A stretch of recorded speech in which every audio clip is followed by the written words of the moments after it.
And welcome back to the Health E-commerce Friday Live podcast. I'm your host, Amy Kading, Technical Product Manager and Marketing Services Director at Get Healthy. And we've been going live every Friday to discuss growing the business of health and wellness. Last week, we talked about how to get powerful results from webinars. And today we are exploring more on courses and how you can get your clients to actually finish them. We have a very special treat this week. Both Tracy and Courtney are here. For our new watchers, Tracy is a naturopathic doctor and our VP of Innovation and Growth here at Get Healthy, and Courtney is our Director of Marketing. Welcome, ladies. Hello. Ew, we're back again. Back again. Happy Friday. I know, right? I know it's been like a week over here. I feel like we've all just been like chatting, and we're going to keep chatting. So I have to like pay attention to time today, because I'm sure it'll go by really fast. We'll definitely run over. That's just who we are, what we do. Yeah. So be disappointing if we didn't.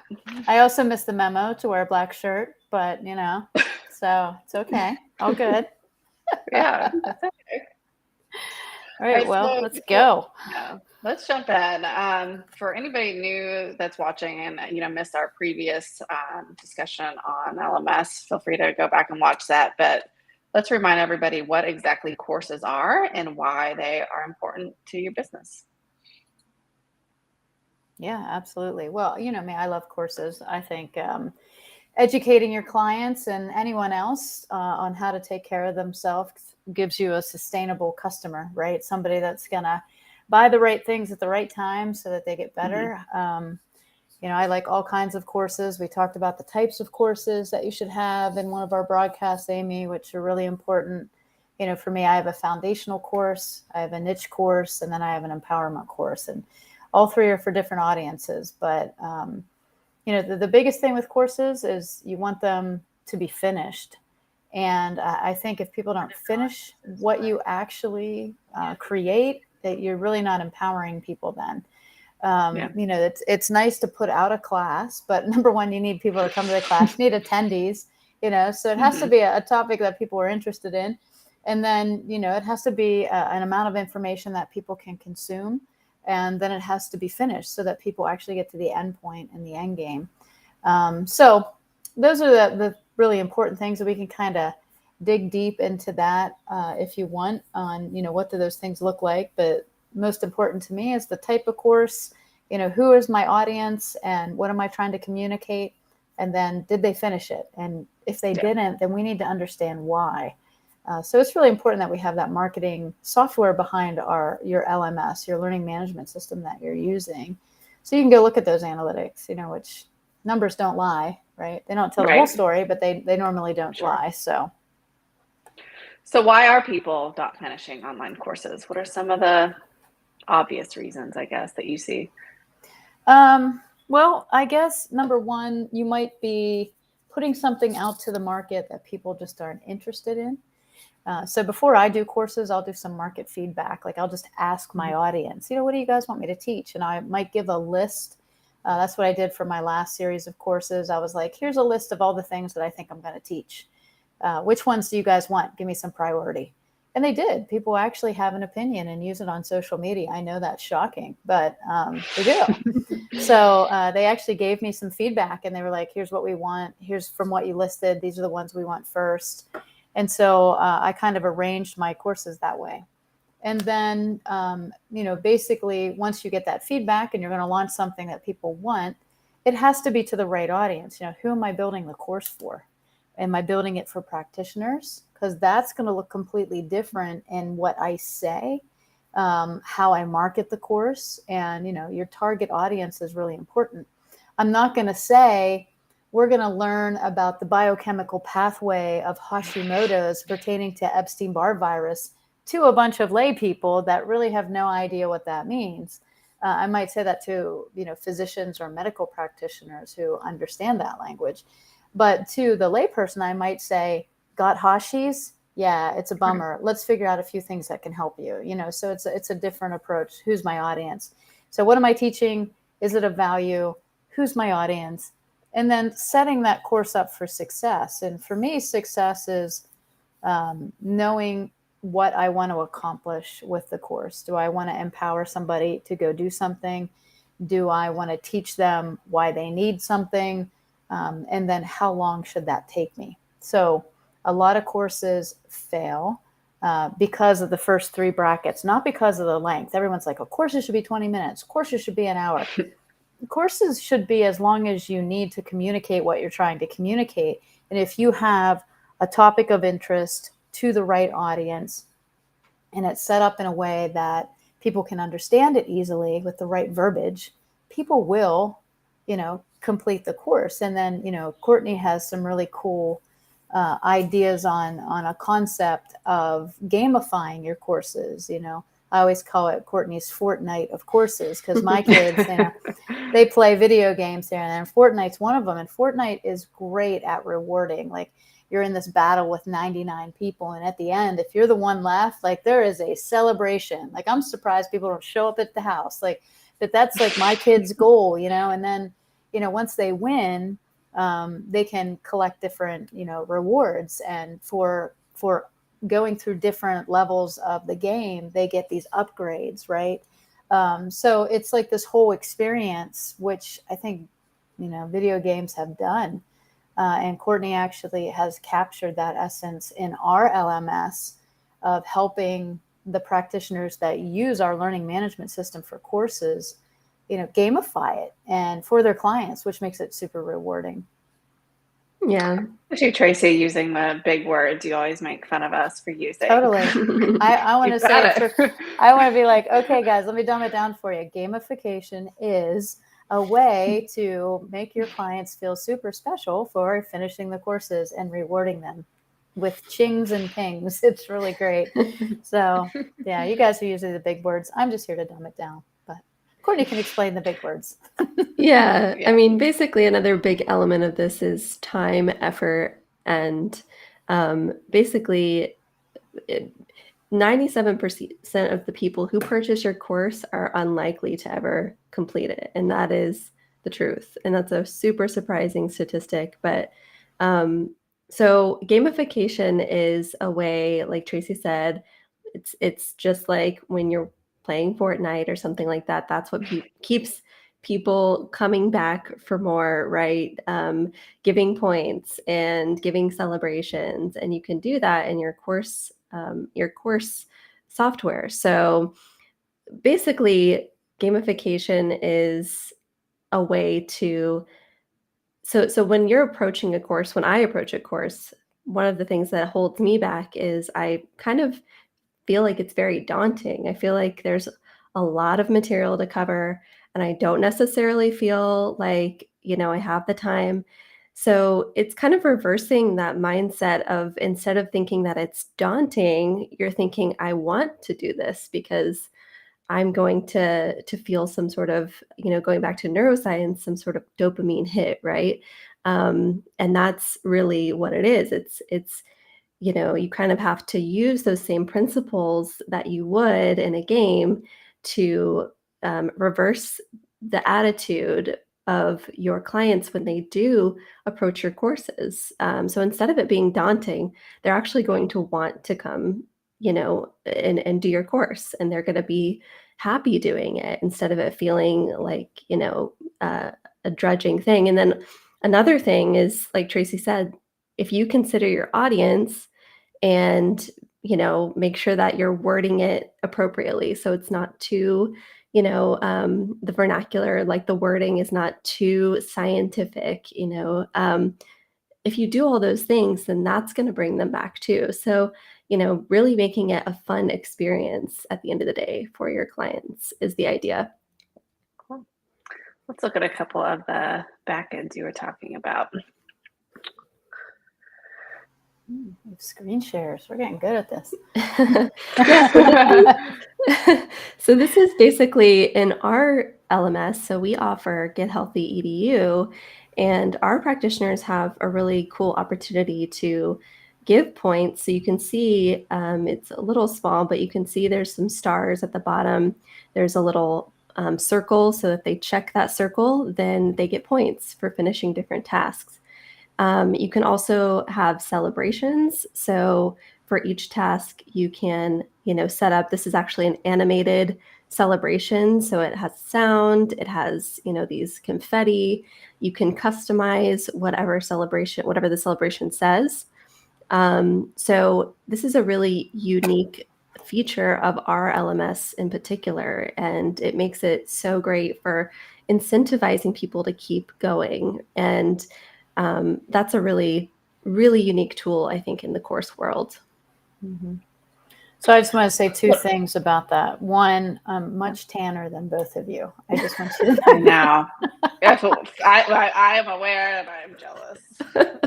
I'm not. I love my here. I'm paleness. like, I live in like the darkest state in the world, and I'm like, how did I get so tan? I was in Florida. But second, two things, right? I mean, first off, like what you're saying is really important. And we found some really unique ways to use the gamification with reward systems and things like that Courtney and I are actually going to put together for practitioners. When part of that gamification in the system is that as they complete courses, they gain points. And those points can be translated to whatever the practitioner wants. They can be translated to rewards for consultations or discount levels on the store. So all of that can be utilized. So when people complete my course, and let's say they build up 500 points for taking different courses that I have, I might give them a percentage off, a persistent percentage off across my store. So lots of cool things like that. And second, she's right. I mean, the other thing is like, you can turn them off, the gamification, but it's not really one of those things that you want to do. I mean, obviously, if 97% of people are not finishing your courses, that's an issue. They're never going to get to your solution. They're never going to read the last page, right? So it's very important that we can do that. And then with our LMS, you can drip out courses. And that means that when somebody finishes one, they'll automatically get the next one. Or you can make it, I guess, Courtney, this would be part of the gamification, that somebody has to actually finish one course, right, to get to another one. I know on mandatory trainings for different companies, not mentioning any company names that I had to take, but I would just be like, do, fast forward, through the whole thing to get to the end. Can't do that here. You got to go watch the whole video. So those are things that make you finish the course. Yeah, exactly. What are some of the ways, going back to our engagement pillar, what does kind of engagement look like throughout these courses, specifically between, let's say, patient practitioner? Like, is there a lot of communication happening, or is it kind of like, I'll see you at the end? What does that look like? Yeah, I mean, I'll go ahead. I mean, I think, and you do this so well, Tracy, but keeping people engaged during the process is another piece of this lack of accountability.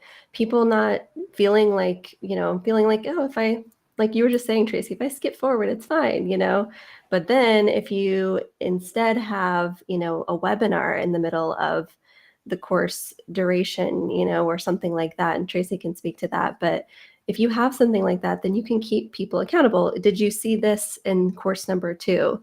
Did you go over this? Not to, keep, it's not supposed to gouge anybody, but it's just supposed to, keep people accountable and, keep them going. And it's a great way to be motivated. And starting a group, where you can, there's a community forum on our LMS as well. So people can chat with each other. The practitioner can chat with you. So really great ways to keep people engaged. And I'll let Tracy speak to others. Yeah, no, that's actually really a good way to keep people engaged, is to have live and interactive meetups, So if I put together a course, I'll always do it live first. And that way, people get to know me, right? So there's nothing like the real thing where you're in a Zoom taking the real live questions, being tanner than everybody in that room. It feels great. No, I'm just kidding. But there's nothing like that, like where people can actually interact and ask you questions. That's important because they're coming to the course for a reason. They want to make sure that, they're getting their questions answered. And if it's not answered in the course, then to have access to the practitioner is important, or the educator. Second, the community feature that's on our LMS allows you that once you do set up the course, and let's say somebody can't attend live, they're just going to watch the replay. So they buy the course, they're going through all the modules. There's a community feature that we have where they can actually post questions.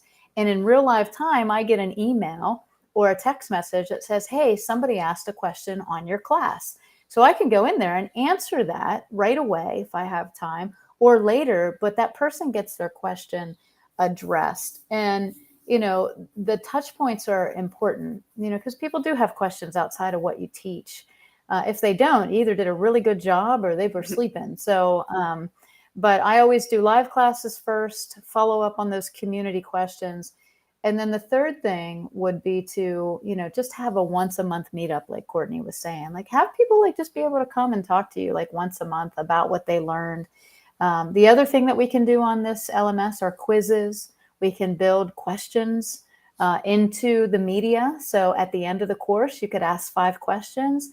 If they get 100%, you could use that as gamification, rewards, bells and whistles. They stack up points, and then you can use those points for discounts for your services and or products. So lots of ways that you can incentivize your people to continue to learn outside the chair, continue to build their health education and, get them the results they're looking for in health. When it comes to kind of tying it back to the store, have you seen, courses, we're talking about overall, success in health and wellness, but for your store personally, Tracy, like, do you have specific goals in mind that you're trying to hit? Are you already seeing, benefits within your store directly because of the LMS? Oh yeah, absolutely. Well, one are the LMS purchases, right? Yeah. So we can sell the courses through the store. So you're already seeing a revenue share, which is, almost 100% the practitioners who build it. So that's important. So they're going to get that portion of it. But then if you are educating towards a solution, obviously you want to build a bundle to that course. Something that somebody can just grab really quick and be like, these are the 3 products you talked about, and here's the bundle, and here's the link, and off I go. So my biggest months on revenue in my store have been consistently when I have a course going. And I'm talking, in the, above 10,000. So, courses can be extremely powerful ways to get an additional revenue stream, not just with selling the course, but with selling the course and the solution and giving people in real time, here's what I want you to do. Here's why it works. Here's how long I want you to take it. And here's the products. All in one place, really convenient for someone just to skip onto the store, buy that, and move on in health. So yeah, I think courses are one of the most powerful things that practitioners can do. It's a pretty amazing and proven fact. Can't really dispute that. So well, I always tell people I test it. I use my store. I'm not a company or part of a company, and we're not specifically, just somebody out there saying, this is a hypothesis. Like, we think this works and we're going to give you this program, and then you go do it and prove it. What we teach and what we found is things that I'm like, okay, I'm going to try this. Just like when we did programs, and we'll get the programs sometime, but that was super powerful. Like, we built a program, we plug and chugged everything, we passed it out, and stores grew 220% that month.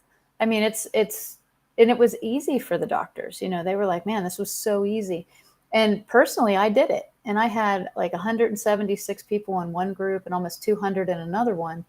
And everybody loved it. Like, the testimonies I got back were like, oh my gosh, we love this. I sent a bunch to Courtney because I was like, you got to check these out. Like, people love this kind of stuff. I can sit, like I always say, I can sit in my house pants on Saturday morning and know that I'm doing something good for myself on my own time. People are busy. They don't always have time for live show ups, and not everybody needs that. But they do like to be in the comfort of their own home, learning how to take better care of themselves and their family. So the LMS was a great ad.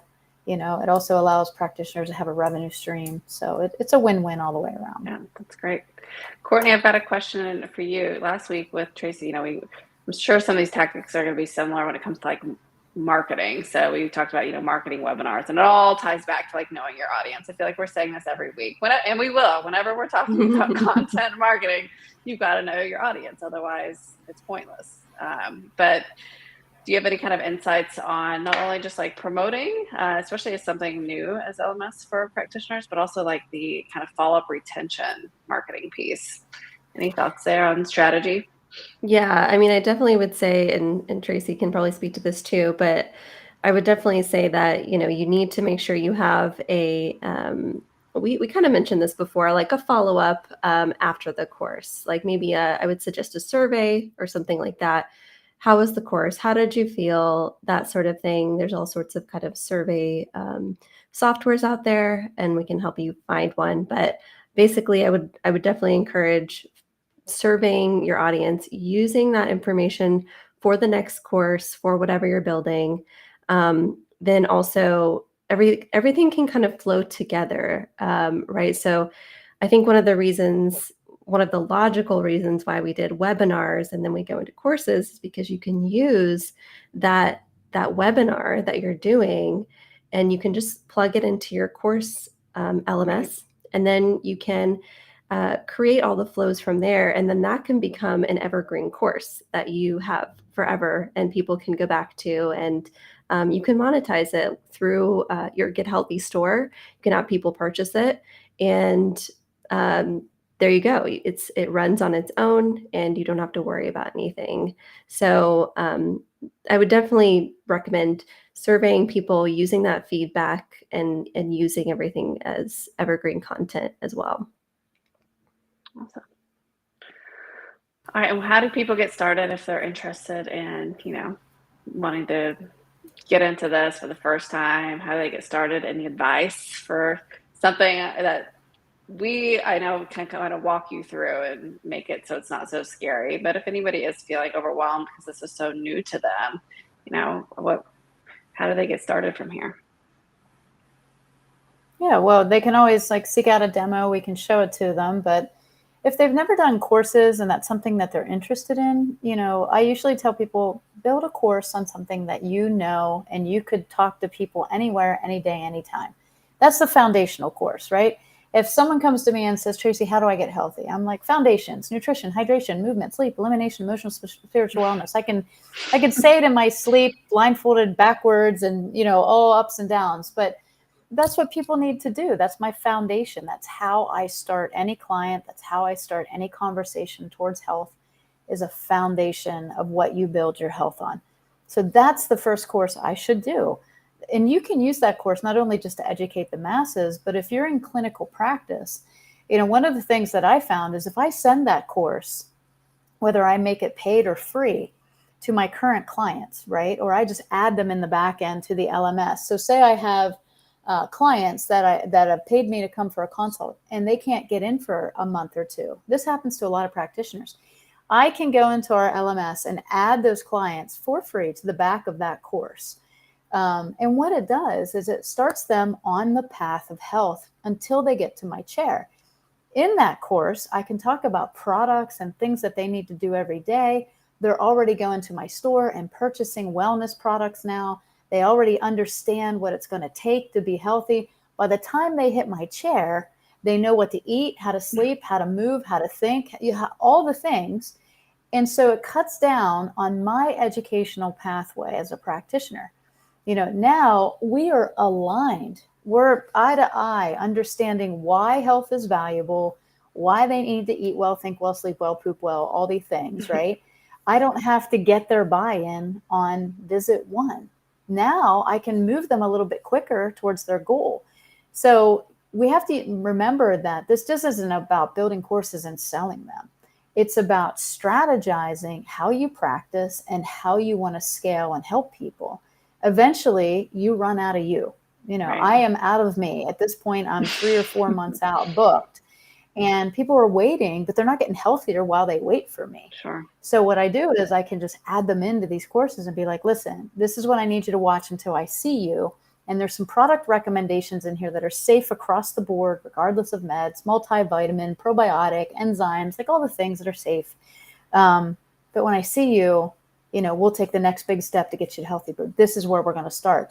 And people appreciate that. They're just like, yeah, this is great. Like, I learned so much. I didn't understand, like, that food needed to have living things in it. Like, so just simple things that we take for granted when we're in the health realm, but that most people don't know. So that's been a solution set for me with courses and using my store and just combining the whole concept of my business model of practice rather than just, I'm going to sell courses, here's some supplements, and you pay me for my consult. Like, it's become an entire kind of encompassed concept that has really accelerated people to their health goals.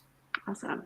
All right, so we've talked about kind of ways that they can enhance your store. We've talked about ways that you can get folks to finish your LMS. What am I forgetting? I know we covered a ton today. Any other advice for people? I would say pricing was another thing that we wanted to maybe cover. Gamification is obviously a really nice way to help your clients, incentivize your clients, but also upfront, the pricing is another thing that you want to consider. Are they putting an upfront investment in, and what should that be?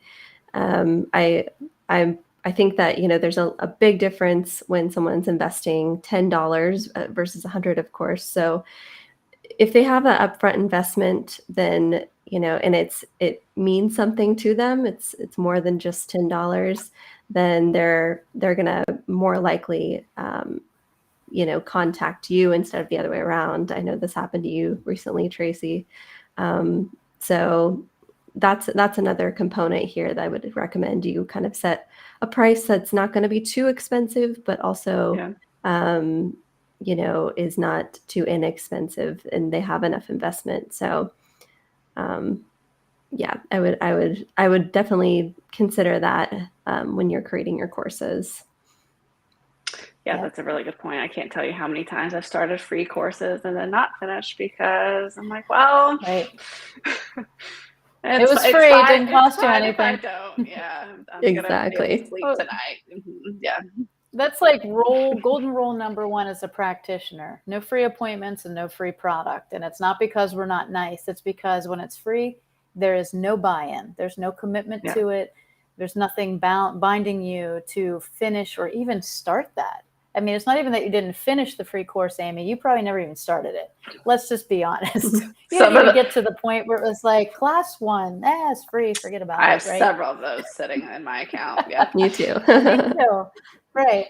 But when it's at a price tag, like Courtney said, where you're like, okay, this is something that I feel is valuable enough for me to spend X amount of dollars on, then you're already, committed to that.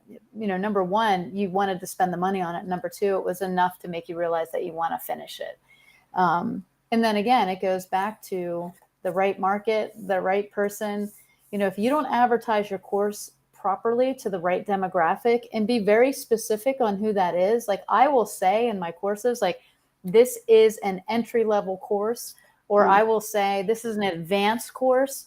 Like when I did the course with Dr. Judy, it was for everybody, right? It was like, hey, it's going to be a little bit biochemical here, but also Tracy's going to dumb it down and everyone's going to understand. And we got people to that level. But then the practitioners in that course were like, hey, we want advanced protocols. So now we're doing the advanced protocols. So we have a prerequisite set up. You have to take this first before you can take our advanced. And if you didn't complete this one, you can't take this one. It became an exclusive offer, which if people want this now, they have to go through the foundational course. I don't care if you're a practitioner, like you've got to go through this one, because they won't grasp the concepts of how we got here without understanding what foundation we built. So you can do things like that too. So the people who are going to take the advanced class are not going to be lay people. They're not going to be like just, somebody that wanted to get healthier. They're going to be very, specific practitioners that see a lot of what we're talking about and want to learn some advanced protocols. So know your audience is a big one. Put it at the right price point. Don't undersell a course, because sometimes you'll get a lot of people that won't finish it because it's cheap, rather than the people that are really committed to it that would. And that finishing it is where the benefit is. You got to finish your courses. Are there any specific call to actions you use at the end of the course? Like when they finished, they've made it. That's great. went through the gamification process, like what's next? Where do you typically, or what kind of call to action do you use, Tracy, when someone finishes? Where do you send them? Well, yeah, it depends on what I initially did the course for, right? If it's like a services based course of like who I am and what I do and do you need me? And then by the end of the course, they're kind of like, man, I got to sit in a chair with this girl, right? Then it's a call to action of like make an appointment or do a quick assessment or, get in my community, somehow stay in touch with me. If it's a condition specific course, then I'm going to call to action to the solution, because that's basically what I've taught them on the whole time of like why Right. something works, how they should take it. So that's another call to action that I would do. Or I might want to take them to the next course. My best course that I had almost 100% finish rate was the functional blood work course that I did. And it was because I targeted it to everybody, but the material was enough that practitioners who read blood work learned something really big, and they had to take the next course to get the answer to the last question I asked. So sometimes my call to action is the next thing of like, why did that happen? I'm going to tell you next course. And they're like, oh, now I got to go to this next class, right? Because they want the answer. Yeah. So sometimes the call to action is actually a question of like, why do you think that happened? Well, we're going to find out next course. So you kind of leave them hanging a little bit. You dangle it. I think there's a tendency for people to do one webinar in a course. It's just like one webinar. It's like an hour long, right? And they try to get everything into that webinar.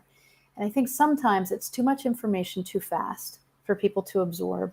And they get maybe what they were looking for at like the second half of the webinar, and then they don't finish the rest. So what I normally do is a series of smaller videos within a course. That way people can consume, rewatch if they need to, 20 to 30 minutes, and then take them to the next course with that leading question of like just leaving enough information that they need to go to the next one. That's really important, is that if you want the complete protocol, the complete thing, break it up into videos so that they have to follow along. They consume enough information, and that by the end of the course, they have the whole answer. So like my functional blood work course, I did like CBC, and then I did CMP, and then I did thyroid and serum iron. And so people were waiting for this one, right? But they had to get through these two first. But going through those two built the picture for the third. So it's just important that you put your courses together appropriately. And I think that's where we come in as a team, is that you can go on LMSs. There's tons out there. But do you get the person that's going to help you strategize how to build your course, how to use it effectively in your practice, how to bundle products to it, how to keep it all in one place so you're not putting someone over here and then bringing them back to your store. I think that's where we kind of set ourselves apart with the service aspect and the strategy aspect with your account managers. Awesome. Well, all great strategies, excellent points. Thank you both so much for coming and taking time out of your very, very, very busy schedules. It's Friday, so thank you so much. It's really exciting that we have this for folks. So yeah, if you are interested in learning more, please reach out to us. You can reach us at marketing@gethealthy.store, or you can find us on our website at gethealthy.store/contact. And make sure you follow and subscribe to all of our social channels. And please come back next week. Courtney's going to be here, and we are going to discuss a hot topic you have likely been seeing in the news: cutting your time in half creating content with ChatGPT. Some of you might be thinking like, what the heck is that? But if you haven't heard, we will tell you all about it. So looking forward to that. Courtney, we'll be here same time, same place. Have a great weekend, everyone. See you guys. Thanks, Amy. Bye.